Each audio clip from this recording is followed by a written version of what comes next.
we get a lot of phone calls from people who say, hey, my mom passed away and I have all this stuff. I have a walker, I have a wheelchair, I have a box of Depends, and I have Insure, whatever. Those are probably the most common items that we hear about. And they don't know what to do with these items because a lot of times if you try to drop them at a thrift store or whatever, the places that take things, they say no, they don't want these items. So they want to do something good with them, but they don't know how to find the right people.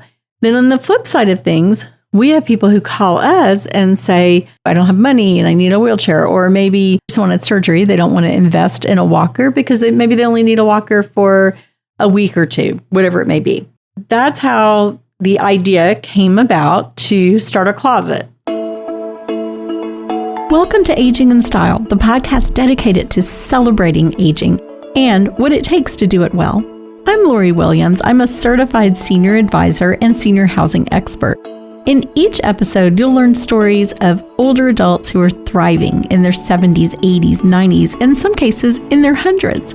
Whether you're an older adult or the child of an older adult, this podcast is filled with insightful resources, organizations that are doing incredible work, and stories that will inspire you to volunteer, learn, and who knows, maybe even skydive in your golden years. Hi, welcome to today's episode of Aging in Style. Have you ever had a thought, like you saw a need for something and had an idea how to put it together, but then just didn't do it, never acted on it?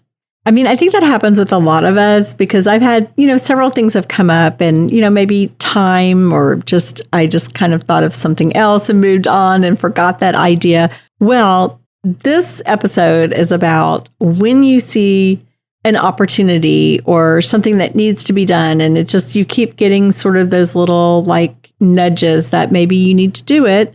And even if there's challenges, that you should just go for it and do it.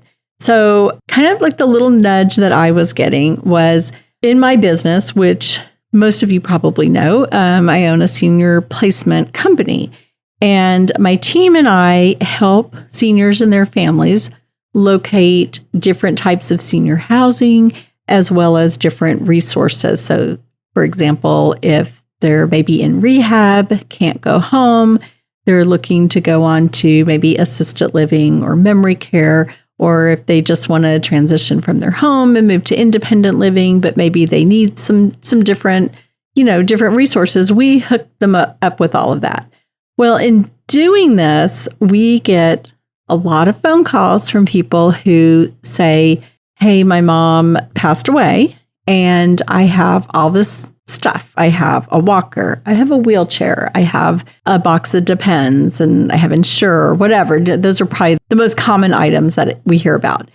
And they don't know what to do with these items because a lot of times if you try to drop them at a thrift store or whatever, the places that take things, they say no, they don't want these items. So they want to do something good with them, but they don't know how to find the right people. Then on the flip side of things, we have people who call us and say, I don't have money and I need a wheelchair. Or maybe it's a surgery, someone had surgery, they don't want to invest in a walker because maybe they only need a walker for a week or two, whatever it may be. That's how the idea came about to start a closet where people could just donate those items.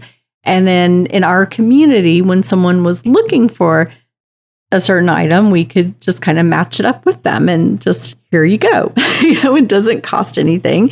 And there are closets like this I'm in Dallas. So there are closets in different areas of Dallas, but in my area of town, there wasn't anything like that. So I had the thought, and it just kind of stayed with me for a while. And in December, we decided that we were going to move to a larger office. It was about 4 times the size of the office we have now.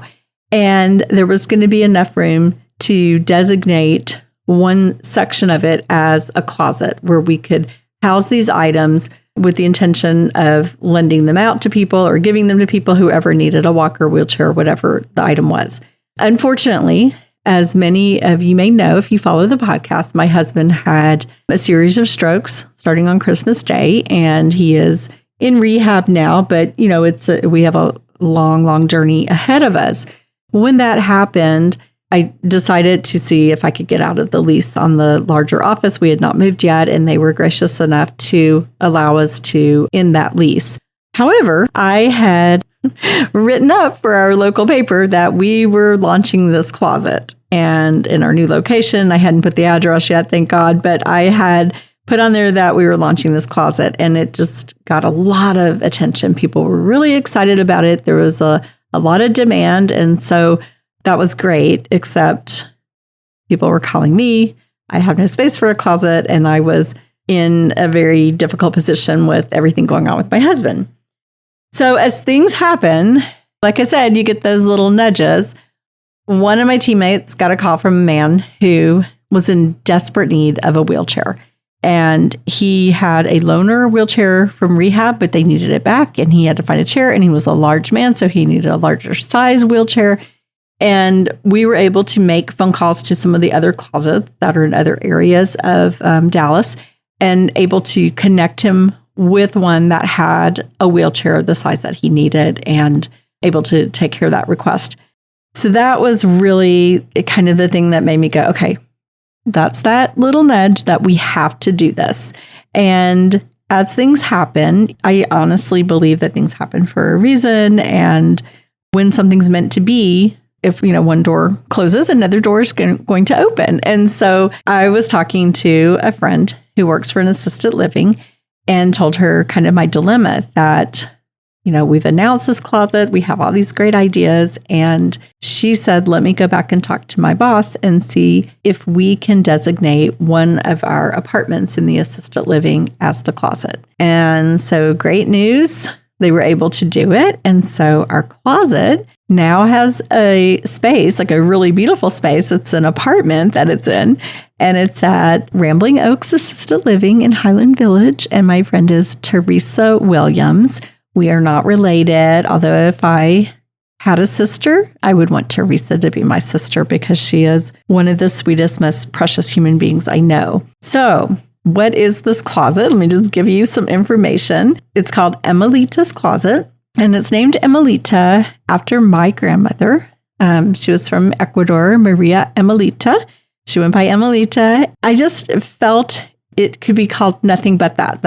It just came to me. It had to be called Emelita's Closet, and it had to happen. And I feel that I had her presence behind me in making sure that this happened, even though I'm going through a very difficult time in my life, a very difficult journey for myself and my family. But my grandmother was this very courageous and strong woman who came from Ecuador, came to America in her early 40s, did not know the language, and just had quite a lot of things happen, a lot of very difficult things that she had to be very strong and overcome. And she was a very giving and kind woman. And I just thought she would be so honored to know that, she's my inspiration for what I do, working in senior living. She had dementia and she passed away at the age of 101. And I've told this story before, but I was at her bedside holding her hand when she passed. So what Emelita's Closet is, it is a space where people can donate items. And those items, I would say for the most part, what we're seeing are wheelchairs, walkers, shower chairs, some crutches, Depends, new unopened boxes or bags of Depends, Ensure that the date is still good on them. And those seem to be the most popular items, but we're open to, if someone has something else, like we did receive a brand new cushion for a wheelchair, the seat kind of thing. So we're open to other things. Just, people can call and say what they have, and we'll see if, maybe we have a demand for it. And then on the flip side, we don't want to just be storing all of this stuff. So we're really trying to get the information out to people in the area that, hey, we have items, call us. We are just launched, and we have had a lot of people calling and donating or wanting to donate. So we're a little, it's a volunteer kind of thing. And we're a little frazzled trying to keep up with everything right now, but we're getting it together. But I'm just delighted to know that it is so well received in our area, that people realize that there's such a need and people are excited about it. I'm happy also that it's happening, even though there have been so many obstacles that came up. It is a reality now. We do have Emelita's Closet is launched. So those are the things I'm excited to be able to bring this to life. But I also want to share with you that when you have that thought and it keeps coming up, that kind of little nudge that there's something you want to do, whatever it may be, whether it's a volunteer kind of thing to help people, donation sort of thing, or if it's a business, whatever it may be, no matter what age you are, go for it. If there's obstacles that come up, like I said, there's always another door will open if it's meant to be. So that's what I wanted to share with y'all. I wanted to share just a little inspiration about going out and, making your dreams come true, but also kind of put out there what we're doing with Emelita's Closet. And also that this is something that I think most areas could use. So if this inspires you to start your own supply closet to help people with walkers and wheelchairs and things like that, then awesome. That would be great. You can find out more about Emelita's Closet on my website. We're going to have a section, and also on Facebook, we're setting up a Emelita's Closet Facebook page so you can learn a little more about what we're doing and see pictures and kind of the story of it. We're also going to be doing a grand opening, so I'm super excited about that. That's what I have for you today. I hope you enjoyed this podcast, and please be sure to subscribe and share it with your friends. Thanks so much for listening. Bye-bye.